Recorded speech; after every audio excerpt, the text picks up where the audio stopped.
So I have my dough. I'm just gonna scoot it back. I have a clean counter surface here, and I have some extra flour in this cup. I am going to just gently, barely knead it, maybe 10 times. There we go. So we'll put, what is this? This is a 1/3 cup. I didn't even use half of it, maybe half.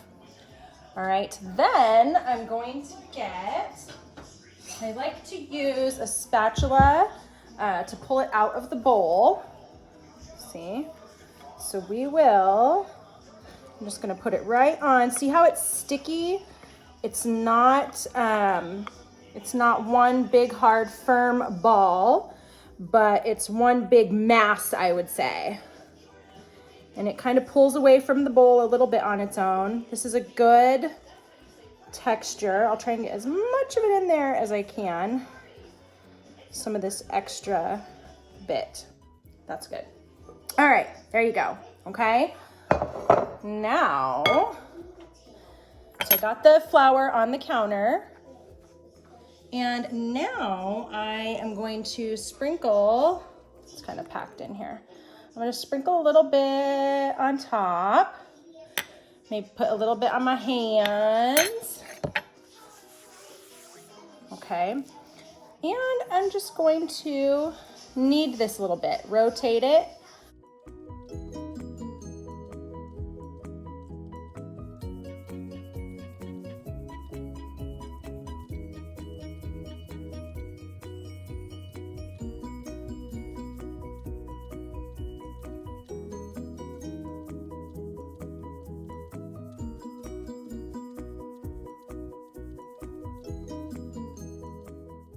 I'm going to now put this back in the bowl, and then I'm going to get my white cloth, and I'm going to cover it, and I'm going to let this sit and rest for 1 hour now. So first we got our starter, we got our flour, we got our water. Oh, I was supposed to mix in my salt here. I forgot. See, even I make mistakes. That's okay. We can fix it. We need 2 teaspoons of salt. We need 2 teaspoons of salt. Here we go. We'll get a little measuring spoon out. It's not a big deal. We'll just give it a couple of extra kneads in there. And I accidentally grabbed a tablespoon. I'm just gonna use, I'll fill it up like halfway. There we go. That's good enough. It's not, that's the thing, is that it doesn't have to be an exact, you don't have to, I'm not so exact with it. I'll add a little flour since that got a little bit sticky. And we'll knead it that way, and then we'll sprinkle some more salt. So normally I would do that as I'm kneading it in. There we go. There we go. But if you forget like I did, just pull it out. Give it a few extra kneads. We're still good. Put it back in the bowl. Cover it to rise. There we go. Now we will let it rise for an hour. All right, so it has been about an hour since I set this aside, and I cleaned off my counter and moved the bowl back here. And now what I'm gonna do is I'm just gonna sprinkle a little bit more flour just so that it doesn't stick to the countertop. Not a lot. And you can see I've got my dough here. And we'll just scoop it out again. I like to use a spatula. You could just use your hands as well. I like to use a spatula. See how it's coming out so much more different than it did the first time. It's got a little bit more, whoa, it's got a little bit more structure to it. Come on out, little buddy. There we go. All right. I might need just a little bit. It's a little bit on the sticky side, which is good. We don't want to add too much flour. You don't want to over flour it, but you also don't want it to be too sticky. And sometimes I even add a little bit to my hands. You don't have to. I just like to do that so that it helps me. So what I'm going to do, we'll kind of spread that flour around a little bit, is might need a little bit more on the counter here. There we go.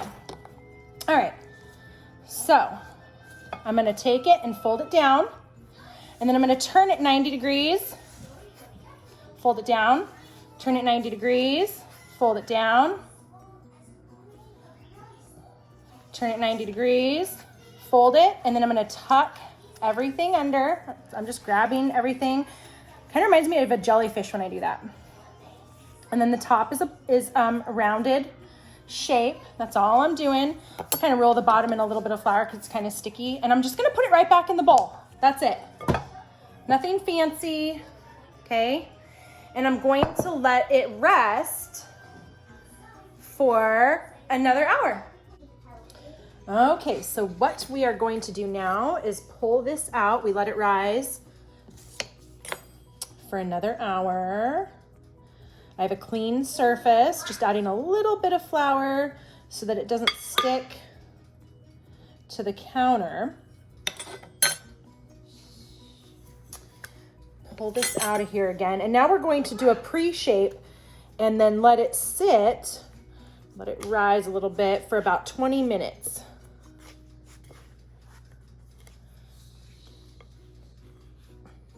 Before our final rise, that's really the long rise. It's gonna rise for about 2 to 2.5 hours after this. But first we're going to do a pre-shape.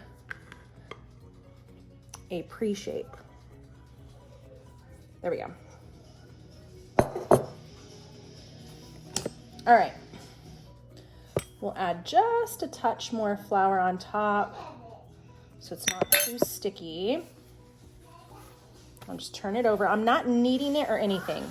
I just flipped it out onto the countertop, and I'm simply moving it around just a little bit so I can kind of get the flour on the bottom and then also on the top. So I'm just gonna grab this and cut it straight down the middle. That is all I'm doing.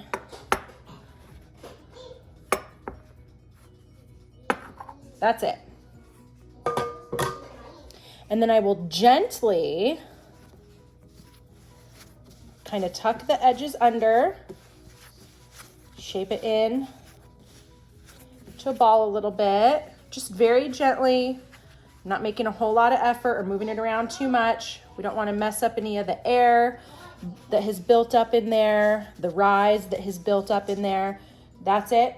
And now I'm just going to take that same flour cloth, leave it on the counter there. We're going to let this rise now here for 2 to 2.5 hours. We're going to come back, shape it 20 minutes. 20 minutes on this. Then we're going to set it onto wax paper or parchment paper, give it its final shape, let it rise for 2 to 2.5 hours, and then we'll do the actual baking. Okay, so now we are on the final rise. I'm going to grab the dough from the other side of the counter. I'm going to put some parchment paper here. You could do wax paper, just basically something that won't stick. I prefer parchment paper though. This is gonna be really high heat in the oven, and I feel like parchment paper is perfect for that. Genevieve, you wanna say hi? Do you wanna say hi to everybody? You can say hi on there. Hi. So I've got my parchment paper.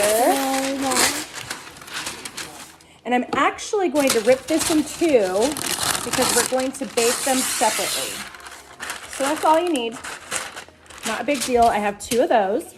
And I'm just tucking everything under so that the top is very tight. Can you eat it? So see, I'm just kind of Can you eat tucking. a part of Yeah, it? as soon as it's done baking. So I'm gonna just tuck that under and set it there. Now I'm gonna get another one. You can eat it tomorrow. So we do, and as I tuck this under, we do like to leave it for 12 to 24 hours before we cut it open. See, I'm just making the top really nice and tight, and then I'll set that there. Okay, and now we're gonna let these rise for 2 to 2.5 hours. And then we'll be back. We'll be back to bake it. See, it's so easy, you guys. It just takes a really long time. I almost forgot. It's super important. Cover it up. Cover it up and then let it rest. Right, Genevieve? Uh-huh. All right. I just set the oven to preheat. I have a roasting pan at the bottom on the lower rack. And then at about mid-level, I have my Dutch oven. It's empty. And we're gonna get all of that warmed up, ready to go. Since I barely just turned it on, I am going to put about 2 cups of water into that roasting pan down at the bottom. All right, so I just put this piece of parchment paper in, and I have it going this way, okay? I'm going to grab this paper and just drag it straight over and put it in so that it's this way, okay? So that they will be perpendicular to each other. But first, I'm going to cut some marks into the top of the bread before I do it, and then we'll stick it in.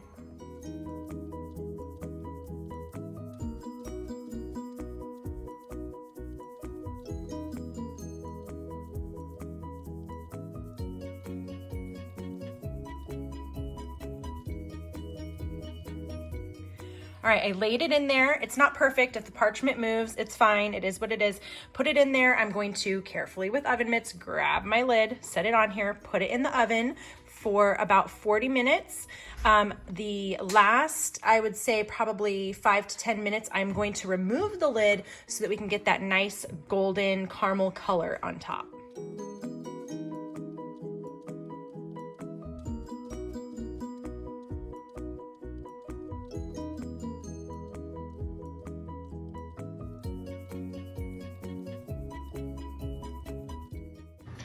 There you go. I just pulled it out. Look at that. And if you listen carefully, you can hear it kind of still popping inside. I don't know if the microphone on my phone is picking that up or not. And they call that sourdough singing. If your sourdough sings and you hear that popping and crackling still after you've pulled it out, that's like a true sign of perfection on the inside. So listen for your sourdough to sing. If it doesn't sing, I bet it'll still be great. But there you go. Check that out. So I still have my other one that I'm gonna put in. I'm just gonna repeat the process.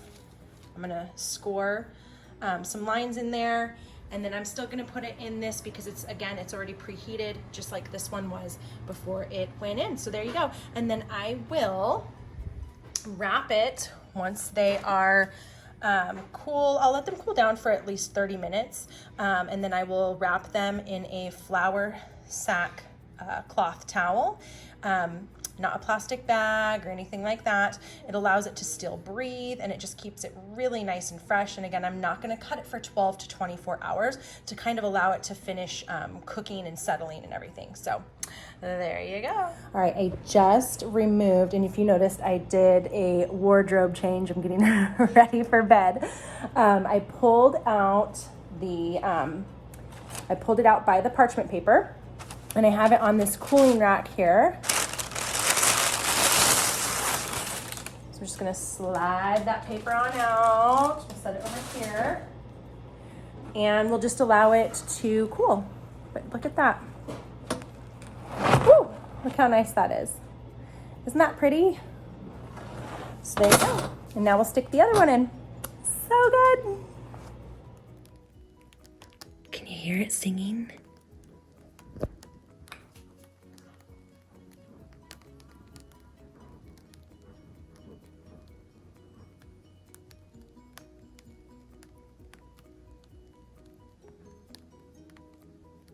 Can you hear that? It's singing. The sourdough is singing. You hear that crackling? That's a super good sign. Super good sign. So now both of the loaves are out.